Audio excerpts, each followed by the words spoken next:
Deus vê o coração, sonda com compaixão e sabe o tamanho da sua dor. Olá, é com grande prazer que estamos dando início a mais um programa Restauração, um programa criado pela comunidade terapêutica Liberdade para levar até você conhecimento, informação sobre a problemática das drogas e pessoas que podem de uma maneira ou de outra contribuir com esse nosso assunto. Sempre trazemos no início do nosso programa algum texto, algum pensamento de algo que pode levar a alguma reflexão. Falamos sempre sobre gratidão nas nossas reuniões. E quando falo de gratidão, eu digo que o grande benefício de ser grato é não ficar sofrendo por aquilo que nós não temos, e sim visualizar aquilo que nós já possuímos.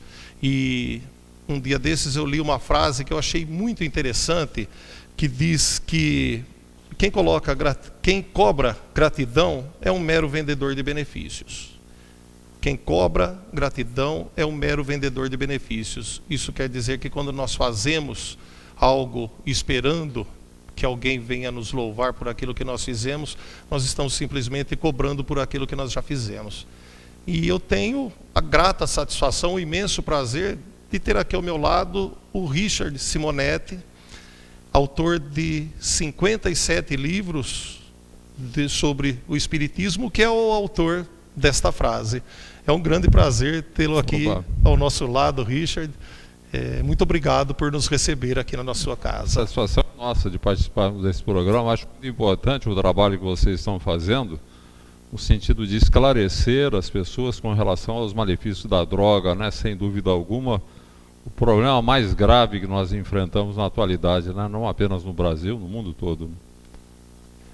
Richard, o Espiritismo é uma religião? Costumamos dizer que o Espiritismo é uma filosofia existencial, que nos diz de onde viemos, por que estamos na Terra, para onde vamos, né? Nos dá um sentido para a vida, dando uma visão bem ampla dos próprios objetivos da existência humana. Mas, nesse particular, ele é uma filosofia, mas tem bases de ciência, porque o Espiritismo ele veio através do contato com os espíritos. Allan Kardec, o codificador da doutrina, ele entrava em contato com os espíritos através de médiuns e fazia pesquisas nesse sentido de dar uma veracidade às informações que vinham da espiritualidade. Então ele desenvolveu toda uma técnica científica para que você possa ter uma ideia se essas informações que vêm da espiritualidade exprimem a realidade ou são meras fantasias dos médiuns. Então, nesse aspecto, o Espiritismo é uma filosofia que tem bases de ciência e tem consequências religiosas.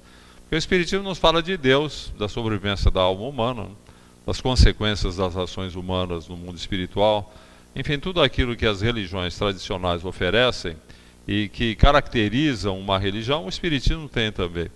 Então, podemos dizer, é uma filosofia que tem bases de ciência e tem consequências religiosas. Entendi. Então, conta pra gente, eu tenho certeza que as pessoas que já são espíritas conhecem muito bem a história de Allan Kardec, mas eu gostaria que você falasse quem foi essa pessoa que é tão falada. Kardec foi um professor, um pedagogo, né? Autor de vários livros de pedagogia na França. Ele viveu no século XIX, e ele começou a entrar em contato com as famosas mesas girantes em Paris, que faziam sucesso na época. As mesas girantes eram verdadeiras brincadeiras de salão que aconteciam, onde as pessoas se reuniam ao redor de uma mesa e, através de imposição de mãos, como que magnetizavam a mesa, e a mesa passava a responder perguntas formuladas pelas pessoas. Fazia uma pergunta, a mesa indicava letras do alfabeto, se movimentando e batendo, dando pancadas, e as pessoas iam compondo palavras e frases, e a partir daí a mesa literalmente respondia as perguntas feitas. Isso era uma verdadeira brincadeira de salão em Paris. Principalmente a classe alta se deliciava com essas reuniões. E Kardec, na verdade, o nome não é Kardec, o nome é Léon Hippolyte Denisard Rivaio. Era um professor, um homem muito inteligente, dotado de muita cultura, E quando ele teve informações a respeito dessas reuniões, ele logo ponderou que aquilo era efeito do magnetismo. O magnetismo, que estava em moda, inclusive na época, sendo desenvolvido através de vários estudos, que seria a capacidade que o ser humano tem de emitir magnetismo, né? Todo ser vivo emite magnetismo, que seria uma espécie de energia magnética, como se fosse uma eletricidade. Então, Franz Anton Mesmer que desenvolveu essa teoria do magnetismo. Na época ele era muito conhecido, muito famoso. E Kardec, que conhecia bem a ideia do magnetismo, quando ele teve notícia das mesas girantes, ele logo considerou, bom, isso daí é um problema de magnetismo. As pessoas inconscientemente magnetizam a mesa e a mesa se movimenta respondendo a perguntas. Na verdade, são as próprias pessoas que respondem inconscientemente. Daí Kardec começou a participar daquelas reuniões e ele logo deu um cunho mais sério àquelas reuniões. Ele começou a fazer perguntas à mesa que não havia condição para nenhum dos presentes responder. Fazia uma pergunta que ele sabia que as pessoas que estavam participando da reunião não sabiam a resposta. Então, consequentemente, ele concluiu, bom, não são essas pessoas que estão respondendo. Daí ele começou a formular perguntas cuja resposta nem ele sabia. Porque ele raciocinou da seguinte forma: talvez eu, inconscientemente, esteja respondendo através da mesa. Mas como ele formulou perguntas que nem ele sabia a resposta, ninguém sabia, e eram respostas acertadas que ele verificava depois, falou, bom, então aqui tem uma inteligência invisível respondendo, que não é nenhum dos presentes, nem eu próprio. A partir dali, formulando perguntas à mesa, ele constatou que, na verdade, quem respondia às perguntas eram espíritos, ou como Kardec diz, as almas dos mortos, né? Espíritos desencarnados, de pessoas que viveram aqui na Terra, e que, através daquele magnetismo que proporcionava à mesa que ela se movimentasse, eles entravam no circuito e conseguiam, eles próprios, dirigir o processo e, consequentemente, respondiam às perguntas. A partir dali, Kardec entrou literalmente em contato com o mundo espiritual. E ele começou a fazer perguntas e mais perguntas relacionadas com as coisas da vida. Ao longo de 2 anos, ele inclusive aprimorou o processo de contato com o mundo espiritual. Ao invés de uma mesa se movimentar e indicar letras para serem respondidas, colocava um lápis na mão de uma pessoa dotada desse magnetismo, dessa sensibilidade, e a mão da pessoa era acionada pelos espíritos e ela ia psicografando ou escrevendo a resposta dos espíritos. Ficou bem mais fácil entrar em contato. Kardec então começou a formular as perguntas, as mais variadas, sobre os mais variados temas humanos. Isso daria origem à primeira obra espírita, o livro mais importante do Espiritismo, que é o Livro dos Espíritos. Foi lançado no dia 18 de abril de 1857. Ali nós temos a filosofia espírita, a resposta dos espíritos aos mais variados problemas que envolvem a existência humana. De onde viemos, porque estamos na Terra, para onde vamos, né? E no cotidiano, perguntas relacionadas com mortes violentas, acidentes, suicídio, aborto, tudo que você possa imaginar relacionado com a existência humana, Kardec perguntou aos espíritos. E ele foi dando características de uma verdadeira revelação a essas respostas dos espíritos. E é por isso que o Livro dos Espíritos é chamado o Livro dos Espíritos, porque na verdade Kardec foi apenas uma espécie de codificador, um secretário dos espíritos, que ia anotando as respostas e deu corpo de doutrina àquelas respostas. Então a doutrina dos espíritos é literalmente a doutrina dos espíritos, com informações que vêm da espiritualidade sobre a existência humana. Porque, veja bem, você tem, por exemplo, as religiões de um modo geral, elas se propõem a explicar a vida, também de onde viemos, como é que fomos criados por Deus, para onde vamos, né? Mas você pode notar que as religiões, de um modo geral, elas são especulativas. Elas são baseadas em especulações dos teólogos, que imaginam, por exemplo, como é a vida espiritual, de onde viemos, como é que Deus criou a humanidade. Então cai na fantasia de Adão e Eva, das penas eternas, do céu, do inferno, do anjo, do demônio. Fantasias que não são compatíveis com a boa lógica, com o pensamento atual. Muita gente acaba abandonando a religião porque vê nessas respostas da religião às indagações existenciais verdadeiras fantasias, porque são especulativas. Então o Espiritismo ele não é especulativo. Se você, por exemplo, quer saber como é a vida na França, não adianta você imaginar como é a vida na França. É bom você conversar com franceses, né? Porque eles podem lhe informar como é a vida na França. Foi o que Kardec fez.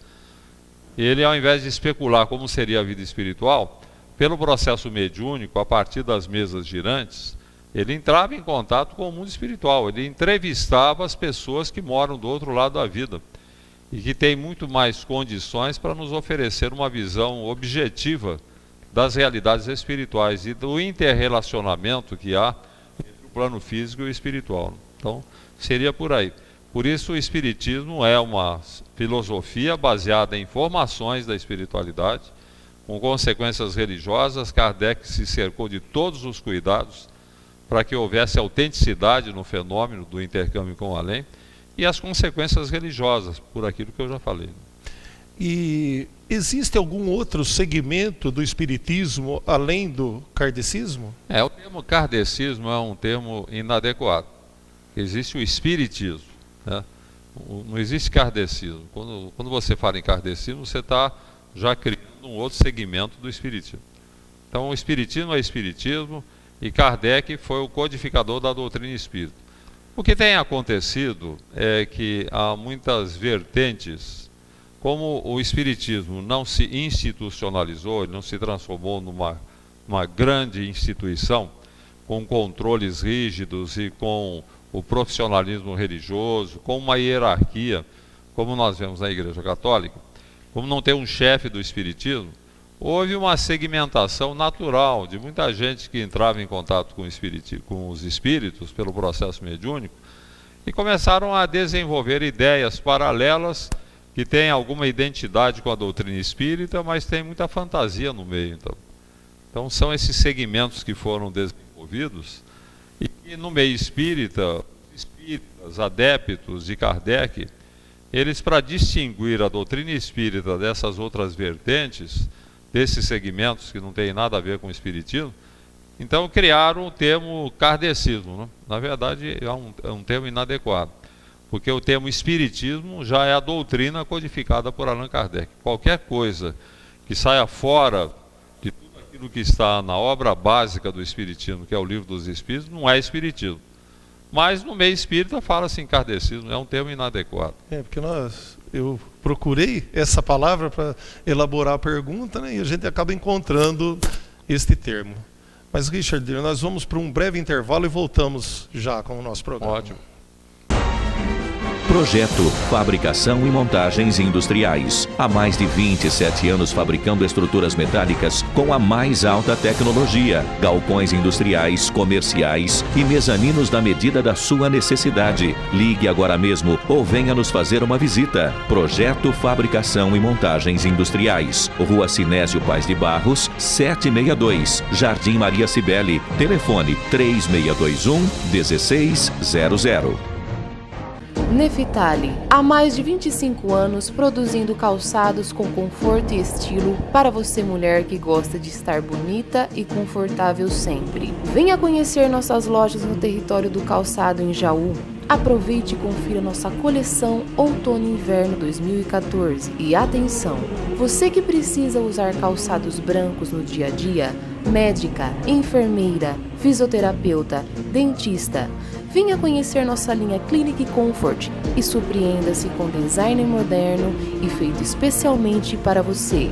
Nefitali, leve com você. A Cartonagem Pirâmide e a Mundial Paper Embalagens são especializadas na produção de embalagens individuais em papel cartão e micro-ondulado. Instaladas em Jaú, além da certificação ISO 9001, possuem avançados parques industriais, o que possibilita atenderem os mais variados e exigentes segmentos. Cresce graças ao respeito, profissionalismo e confiança de seus parceiros e colaboradores. Em Jaú, Valdinei Cabeleireiros. Há 15 anos trabalhando a imagem e o estilo do homem adulto, dos jovens e das crianças. Cortes tradicionais e atuais para deixá-lo ainda mais elegante. especializado em cortes tribais e barbas desenhadas. Tudo o que você precisa para valorizar seu estilo está aqui. Renove seu visual. Venha para Valdinei Cabeleireiros, em Jaú.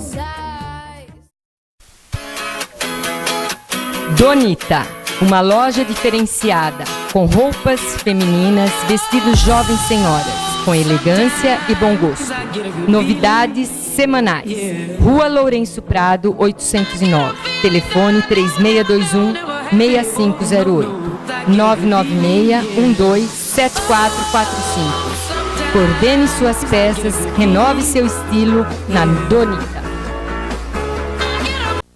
E dando continuidade ao programa Restauração, hoje eu estou ao lado do Richard Simonetti, como disse no começo, para você que começou a assistir agora o nosso programa, autor de 57 livros espíritas, presidente por mais de 30 anos aqui do Centro Espírita Amor e Caridade da cidade de Bauru, e alguém que pode nos dar muitos esclarecimentos sobre a doutrina espírita.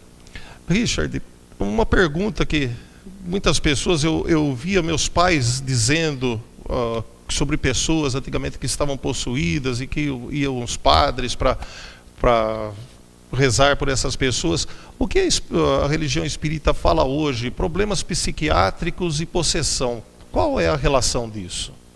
O que nós dizemos é que muitos problemas psiquiátricos, muitos doentes mentais internados inclusive em casas de saúde, em hospitais psiquiátricos, são influenciados por espíritos. São processos que nós chamamos de obsessivos, em que há um domínio de espíritos desencarnados. É bom destacar que para o espiritismo não existe a figura do demônio como um ser voltado ao mal eterno.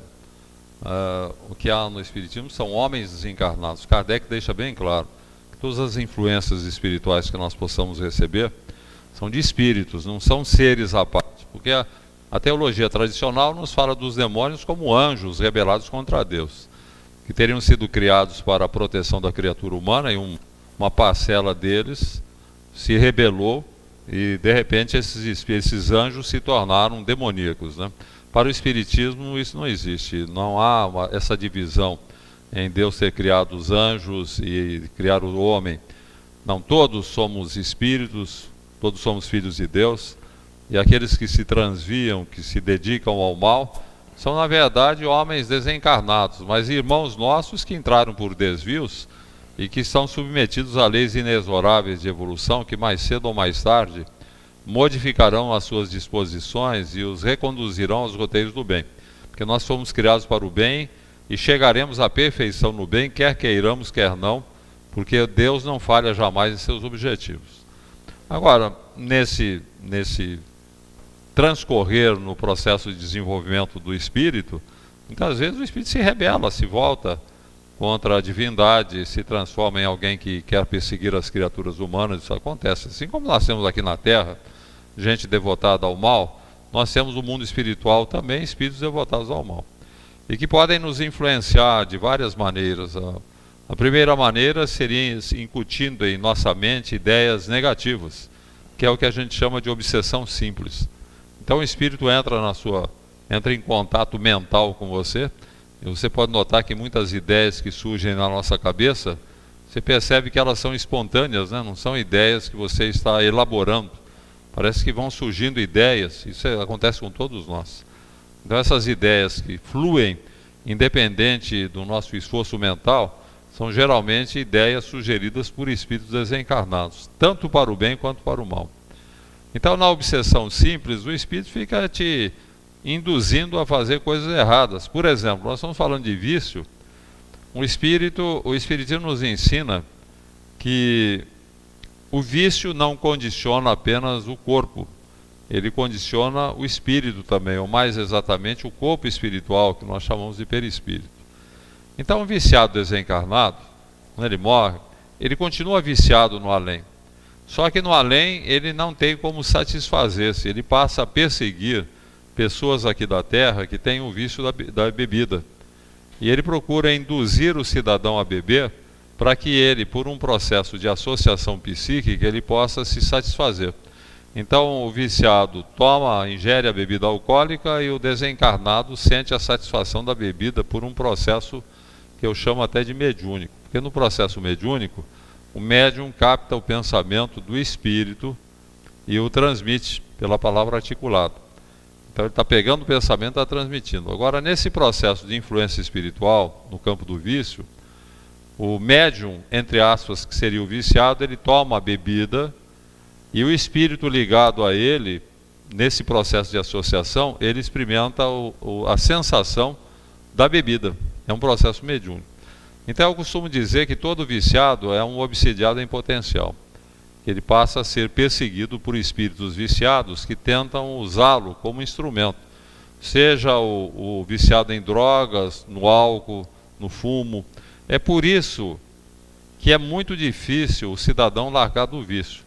Porque há não apenas o condicionamento físico, que é muito forte, mas existe também a pressão de espíritos desencarnados, viciados do além, que querem se aproveitar do seu caneco, que seria o seu instrumento, para que eles possam se satisfazer. Isso daí acontece na chamada obsessão simples.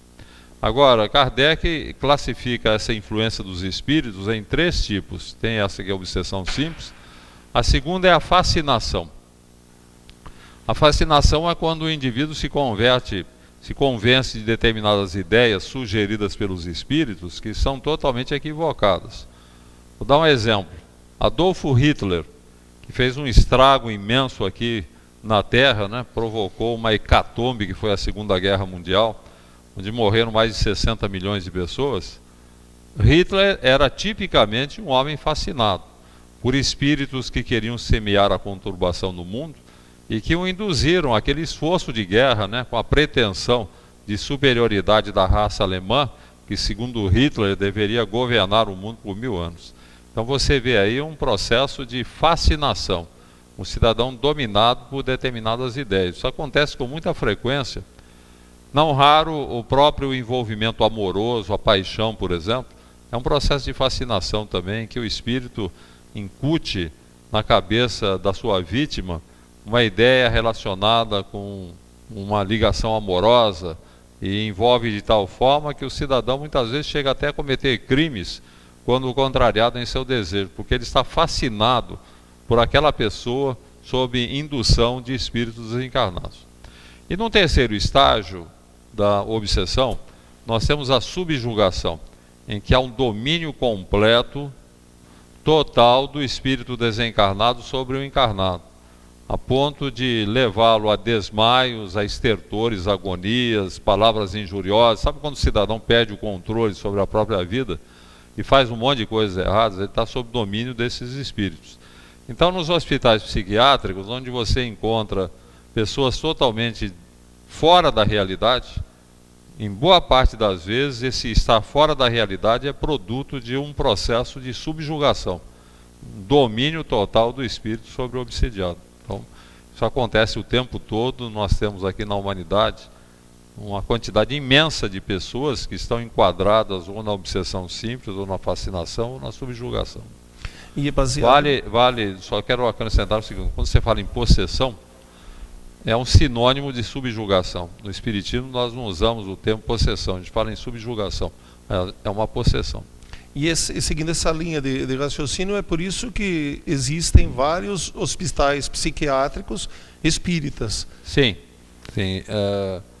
Como o Espiritismo tem um instrumental para tratar da parte espiritual em se tratando do vício, houve uma época aí, mais ou menos em meados do século passado, um pouco mais para o nosso tempo, em que os espíritas começaram a fundar hospitais psiquiátricos. Porque no hospital psiquiátrico espírita, além do tratamento tradicional, que é o tratamento psiquiátrico, com a utilização de substâncias químicas que agem na química do cérebro, você tem que tratar do lado espiritual. Como eu falei, em muitos casos psiquiátricos são fruto de influência espiritual. Então não adianta você tratar do cidadão quimicamente, dar remédio para ele, se você não afastar o elemento que está produzindo aquele problema. Então, no Hospital Psiquiátrico Espírita, nós temos trabalhos de desobsessão, são reuniões mediúnicas, as quais esses espíritos são trazidos para conversar com as pessoas, Se o doutrinador consegue convencer o espírito a se afastar da sua vítima, geralmente são espíritos que estão exercendo vingança, né? Se o doutrinador consegue afastá-lo, interrompe o processo imediatamente e o paciente começa a melhorar e acaba sarando. Sim. E existe, Richard, como o espiritismo colaborar com essa grande problemática das drogas que nós vemos hoje? Já colabora, né, Leandro? Já colabora na medida em que nós temos nos centros espíritas um trabalho todo orientado no sentido de ajudar drogados. Então esse trabalho é com o tratamento de passe magnético, porque o drogado, assim como toda pessoa sob tensão nervosa, ele tem uma perda de vitalidade, sabe? A gente fala que é uma perda energética, e ele fica mais vulnerável ainda à influência espiritual e mais vulnerável também aos reclamos do vício. Agora, o que nós fazemos no centro espírita, você aplica o magnetismo, é o passe magnético. São pessoas que são treinadas para isso e fazem uma transfusão de energia magnética. Você vai fortalecer o cidadão para que ele reaja melhor e possa resistir melhor à pressão de espíritos que querem perturbá-lo. Por outro lado, essas entidades que perturbam o drogado são levadas a sessões que nós chamamos de desobsessão, onde é feito um tratamento, um trabalho, conversando com as entidades, procurando afastá-las. Muitas vezes, em se tratando de drogados, a entidade, como eu comentei, ela é viciada também. Então ela está usando o drogado como um instrumento para que a entidade possa se satisfazer. Então, todo esse contexto, ele é lembrado na reunião mediúnica e procuramos ajudar o espírito, orientá-lo, ajudá-lo. Se nós conseguirmos afastar os obsessores, aqueles viciados desencarnados que estão explorando o vício do encarnado, é meio caminho andado. Agora, você deve ter experiência nesse sentido. O que nós sabemos, o que temos tido como experiência no tratamento de muita gente que procura o centro espírita para tratar de um problema de drogado, é a adesão do interessado, né? Aí é o principal, é o drogado querer se curar, querer se livrar do vício. Eu muitas vezes recebo aqui no centro, a gente recebe mães que vêm preocupadas com os filhos, né? Meu filho está entrando no crack, né? Ele está na maconha principalmente. Ele está envolvido com cocaína, né? E está numa situação difícil. O filho começa a criar problema em casa, porque chega aquele momento que ele começa a pegar tudo que tem em casa e vender, né? E vem pedir ajuda ao centro espírita. Aí eu falo, tudo bem. Primeira coisa, ele quer largar do vício? Ele quer ser tratado? Não quer, ele diz, porque os drogados geralmente falam que não são viciados, né, que não são dependentes. É a fase da negação ainda. Então, se ele não quer, fica difícil. Como é que você vai tratar de uma pessoa que não quer tratamento? Daí é complicado. Eu falo para a pessoa, não, traga o nome dele aqui no trabalho, nós temos trabalho de vibrações, fazemos orações por pessoas que estão atravessando essa situação, e pode ajudar de alguma forma, mas o ideal é que o próprio interessado se convença de que ele está doente, que ele precisa de tratamento. O vício é uma doença. Ele tem que estar convencido de que ele deve se tratar, ele deve superar aquele problema através da sua iniciativa. Então ele viria ao centro, vai tomar passe, vai receber tratamento, tem água magnetizada, tem uma série de recursos que são usados para aquele que quer se tratar, porque se ele não quiser fica muito complicado. Na realidade, a resposta que você está dando a essa pergunta, ela é universal. Porque as pessoas, geralmente a família, como você disse, que procuram o centro espírita, as famílias procuram também outras religiões, nos procuram psiquiatria, procuram psicólogos, mas em todas as respostas são iguais. A pessoa precisa 90% ter o desejo. É o próprio interessado, né? Sim. E nós vamos para mais um intervalo e depois continuamos com o nosso bate-papo. Em Jaú, Valdinei Cabeleireiros. Há 15 anos trabalhando a imagem e o estilo do homem adulto, dos jovens e das crianças. Cortes tradicionais e atuais para deixá-lo ainda mais elegante. Especializado em cortes tribais e barbas desenhadas. Tudo o que você precisa para valorizar seu estilo está aqui. Renove seu visual. Venha para Valdinei Cabeleireiros, em Jaú.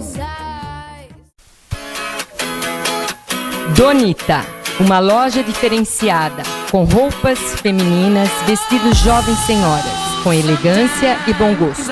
Novidades semanais. Rua Lourenço Prado, 809. Telefone 3621-6508. 996-127445. Coordene suas peças, renove seu estilo na Donita. Neftali, há mais de 25 anos produzindo calçados com conforto e estilo para você mulher que gosta de estar bonita e confortável sempre. Venha conhecer nossas lojas no território do calçado em Jaú. Aproveite e confira nossa coleção Outono e Inverno 2014. E atenção, você que precisa usar calçados brancos no dia a dia, médica, enfermeira, fisioterapeuta, dentista, venha conhecer nossa linha Clinic Comfort e surpreenda-se com design moderno e feito especialmente para você. Neftali, leve com você. A Cartonagem Pirâmide e a Mundial Paper Embalagens são especializadas na produção de embalagens individuais em papel cartão e micro-ondulado. Instaladas em Jaú, além da certificação ISO 9001, possuem avançados parques industriais, o que possibilita atenderem os mais variados e exigentes segmentos. Cresce graças ao respeito, profissionalismo e confiança de seus parceiros e colaboradores. Projeto Fabricação e Montagens Industriais. Há mais de 27 anos fabricando estruturas metálicas com a mais alta tecnologia. Galpões industriais, comerciais e mezaninos na medida da sua necessidade. Ligue agora mesmo ou venha nos fazer uma visita. Projeto Fabricação e Montagens Industriais. Rua Sinésio Paz de Barros, 762. Jardim Maria Cibele. Telefone 3621-1600. E dando continuidade ao programa Restauração, hoje conversando com Richard Simonetti. Richard, fala um pouquinho para nós sobre quem foi Chico Xavier e a importância dele para o Espiritismo. Chico foi tão importante para o Espiritismo no Brasil e com repercussão no mundo todo, que principalmente aqui no Brasil nós podemos dividir o movimento espírita entre antes e depois de Chico Xavier. Chico Xavier deu uma amplitude maior, inclusive a sua figura humana extraordinária, né? O Chico tem sido considerado o maior brasileiro de todos os tempos, até em pesquisas que têm sido feitas, né? Ele era, diria eu, a personificação do amor, né? Um homem que veio para servir, para amar o semelhante, de uma humildade extraordinária, uma sabedoria muito grande e um extraordinário médium psicógrafo, o maior médium psicógrafo que nós tivemos aqui na Terra. Ele psicografou perto de 450 livros, 150, é livro à beça. Então ele não ganhava um tostão de direitos autorais, doava todos os direitos autorais, dizendo que os livros não eram dele eram dos espíritos. E o Chico é uma demonstração. Eu falei a respeito da comprovação da sobrevivência, né, no espiritismo científico. O Chico foi a própria personificação da ciência espírita. O trabalho psicográfico dele é espantoso. Quem estuda Chico vê que existe realmente o intercâmbio com o além, que a alma sobrevive e pode se manifestar. Para você ter uma ideia, o primeiro livro do Chico que foi publicado, ele era um menino ainda, ele teria 22 anos, pela Federação Espírita Brasileira. Se não me falha a memória, foi no ano 22 do século passado. 22 não, 32, porque Chico estaria com 20 anos, uns 22 anos por aí. O primeiro livro dele chama-se Parnaso de Além Túmulo.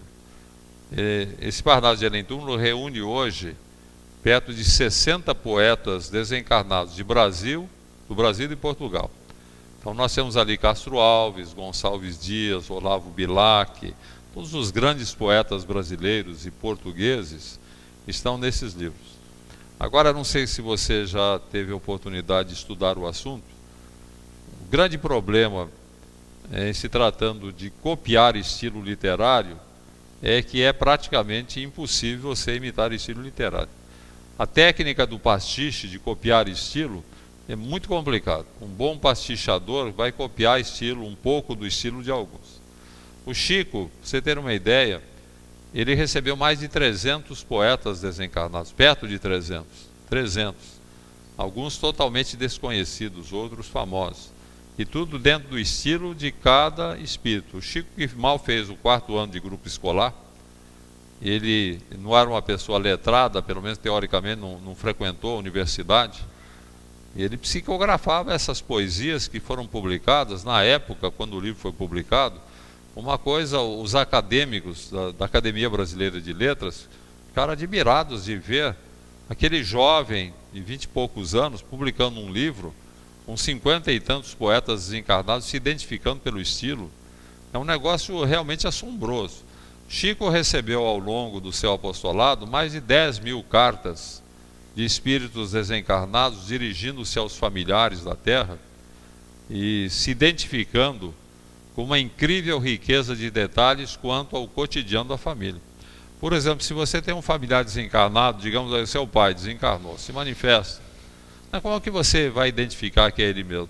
Pela terminologia, pelas lembranças, pelos episódios. Se ele começa a chamar de apelido que ninguém conhecia, se ele fala de uma circunstância da sua vida que ninguém conhecia também, se ele cita fatos que não são do conhecimento, senão da família na intimidade, e de repente tudo isso é reunido numa mensagem de conforto para aqueles que ficaram, não há dúvida de que você está ali diante do espírito desencarnado realmente.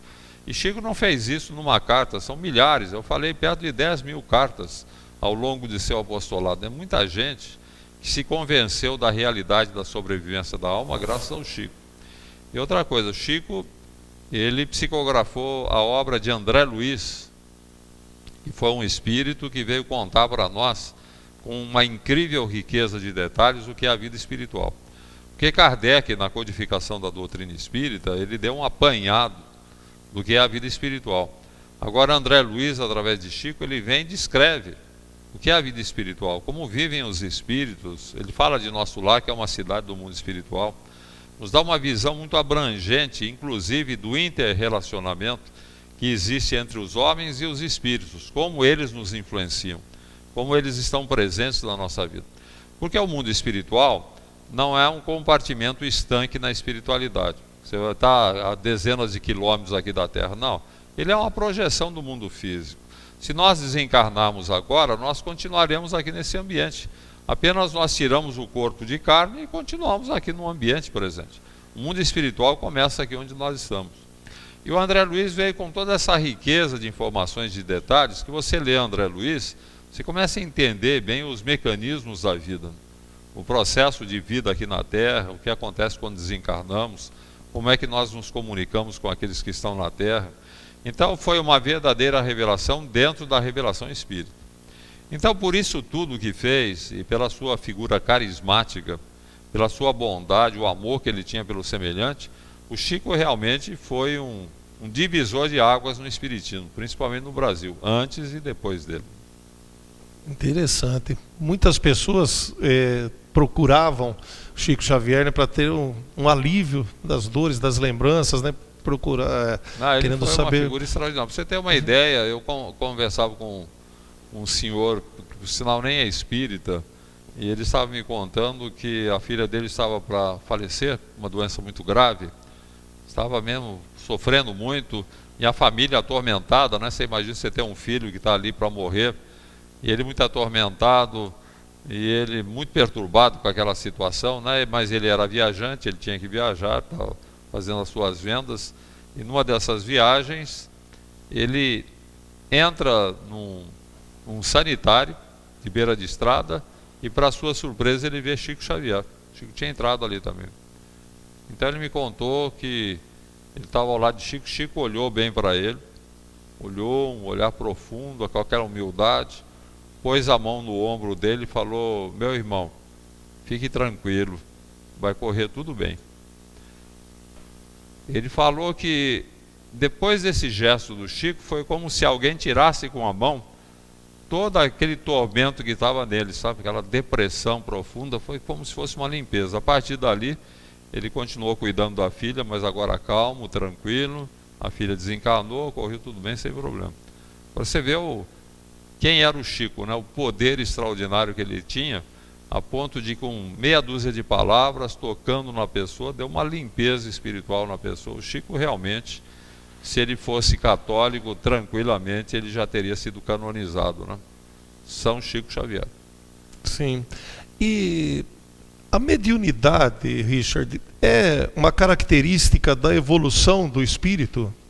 Não, é uma característica do espírito. O espírito se comunica normalmente pelo pensamento. Acontece que quando nós encarnamos, nós nos revestimos de um corpo que é de matéria densa, que é o corpo físico, que inibe as nossas percepções espirituais. Por exemplo, aqui nesse ambiente, onde quer que nós estejamos, está cheio de espírito por aí. A população desencarnada é maior que a encarnada. Temos coisas espirituais aqui, temos espíritos aqui no nosso ambiente. Só que nós não vemos, por quê? Nós temos uma couraça de carne, que é o corpo, que inibe as nossas percepções. Quando nós encarnamos, nós passamos a ter percepção apenas para aquilo que passa pelos 5 sentidos. Tato, paladar, o olfato, a audição e a visão. O que não passa pelos 5 sentidos, você não tem percepção.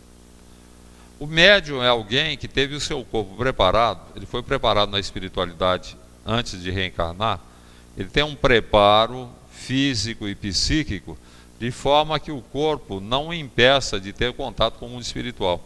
Então o médium é alguém que foi preparado para isso, sabe? Que tem essa percepção superando as limitações do corpo. Então, teoricamente, todos têm mediunidade, porque todos somos passíveis de receber o pensamento dos espíritos. É aquilo que eu falei para você, na base da intuição, quantas ideias nós temos aí que são sugeridas pelos espíritos. Agora, essa percepção clara, objetiva, a ponto de você ser intermediário dos espíritos para transmitir uma ideia, é o médium, o chamado médium que tem. Ele entra em transe, entra em contato com o mundo espiritual e transmite a manifestação. Agora, normalmente todos nós temos essas percepções. Sim. Richard, a ciência às vezes fala da dependência química trata como uma predisposição. Pessoas que já nascem com predispostos ao uso, se experimentarem já vai despertar um prazer além do prazer normal, algo que faz com que a pessoa se torne um dependente químico. O Espiritismo vê essa dependência química, o vício, como uma herança de existências passadas, uma herança ruim daquilo que já foi em outras encarnações? Na verdade, Leandro, há várias razões pelas quais o cidadão se torna viciado. Uma delas, você deve saber melhor do que eu, é a própria condição do indivíduo. Por exemplo, o cidadão veio da classe pobre. A mãe dele, quando o gerou, enquanto ele estava no ventre materno, a mãe era subnutrida. Consequentemente, ele vai ser uma criança que vai nascer com subnutrição. No desenvolvimento infantil, essa criança não vai ter os elementos nutritivos adequados. Ele vai ter um subdesenvolvimento até da massa encefálica. E ele vai crescer nessa condição. O que vai acontecer? Ele vai ter não apenas limitações no exercício do raciocínio, como ele vai ser mais vulnerável ao vício. Em virtude das suas limitações físicas, ele é mais vulnerável. Se você pegar um rapaz de uma classe rica, um camarada bem nutrido, desportista, acostumado a se alimenta muito bem nutrido, e ele porventura ele ingerir uma substância como cocaína ou mesmo crack, ele não vai viciar facilmente, ele teria que insistir muito para viciar. Agora, se você pegar um cidadão subnutrido, o primeiro contato que ele tiver com o crack, por exemplo, dali a pouco ele está viciado já, em virtude das próprias limitações físicas dele. Então eu sempre digo que para você combater a droga, tem que também combater a pobreza, a subnutrição. O cidadão ter condições para resistir até uma eventual ingestão de um psicotrópico qualquer. Isso aí seria fundamental. Agora, isso que você falou também acontece. O cidadão pode trazer a tendência para o vício. Por exemplo, se o cidadão é viciado hoje, e ele foi até as últimas consequências, acabou morrendo por causa do vício, numa vida futura, ele vai ter tendência para o vício. Isso é normal acontecer. Porque você cria condicionamentos perispirituais que podem se refletir no corpo físico quando você reencarna, e você poderá ter a tendência. Aí acontece um detalhe importante. Quando o cidadão é viciado, ele vicia o próprio espírito, a ponto de numa existência futura ele ter o vício, Não podemos esquecer que o vício ele cria problemas para o corpo físico, e, em consequência, para o perispírito também. Digamos que o perispírito dele também fica doente. E quando ele reencarnar, essa limitação perispiritual vai se refletir no corpo físico. Ele poderá ter tendências, só que ele vai ter dificuldade para lidar com o vício em virtude da própria complicação física que ele provocou no passado. Digamos o alcoólatra, né? O cidadão é alcoólatra, mas no passado ele foi alcoólatra. Então hoje ele tem problemas no fígado, decorrentes do alcoolismo da vida anterior. Então aquele desajuste do passado se reflete hoje. E se ele for beber, ele tem vontade de beber, ele tem tendência para o vício, ele não vai conseguir beber, porque o fígado dele não vai aguentar, o aparelho digestivo dele, ele não vai nem poder sentir o cheiro de bebida. Então aqui a chamada lei de causa e efeito, ela funciona no sentido de coibir um vício que o cidadão desenvolveu no passado. Agora que ele vai ter a tendência, ele vai ser contido pela própria natureza, pela sua própria situação de viciado do passado. Mas que ele vai continuar com a tendência, tem. Isso daí é difícil superar. Olha, Richard, o nosso tempo é curto, nós estamos chegando no final do programa, mas é uma curiosidade, nós estamos conversando aqui, você falou de Chico Xavier, que escreveu muitos livros, psicografados, um médium. Você também é um médium?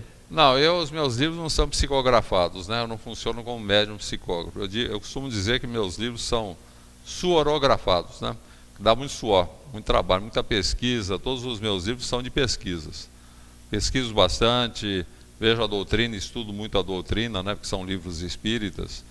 E sempre procurando trazer o espiritismo para o cotidiano das pessoas, fazendo uma linguagem mais fácil, clara, objetiva, para a pessoa entender. Tem até um livro meu, Quem Tem Medo da Obsessão, que é um livro que eu até recomendaria a quem está envolvido com o vício das drogas e porventura queira sair, né? Então Quem Tem Medo da Obsessão é um livro de orientação para a pessoa que está sob influência espiritual, considerando que todo viciado está também sob influência espiritual. E também, aproveitando o ensejo, Leandro, eu quero reiterar para quem tem um familiar que esteja enfrentando um vício qualquer, o Espiritismo tem excelentes resultados no tratamento dos vícios. Diz que a pessoa frequente o centro, siga a orientação, tudo aquilo que o Espiritismo oferece, submeta-se ao tratamento, mas fundamentalmente aquilo que eu já lhe falei, é preciso que a pessoa queira, né? Não adianta você querer forçar que não dá certo. Richard, muito obrigado pela sua participação, por nos receber aqui na sua casa. Tenho certeza que foi educativo. Para mim foi um grande prazer ter nesse bate-papo. Nossa satisfação estar participando de um programa dessa natureza que visa o bem da humanidade, né? Isso é que nós temos que fazer, né? Temos que nos vincular a atividades, a serviços que visam o bem da humanidade. E o bem pelo bem, né? Não é o bem para você receber recompensa e ir para o céu, coisa que o valha, mas o bem pela consciência de que nós somos todos irmãos e devemos nos ajudar uns aos outros, né? Para que possamos merecer as benesses divinas, né? Por aí. Muito obrigado, Richard. E para você que nos acompanhou nesse programa, espero que tenha sido satisfatório, que tenha gostado desse nosso bate-papo. E tenham todos uma ótima semana. Fiquem em paz, fiquem com Deus. Não pode pôr limites no seu amor, pois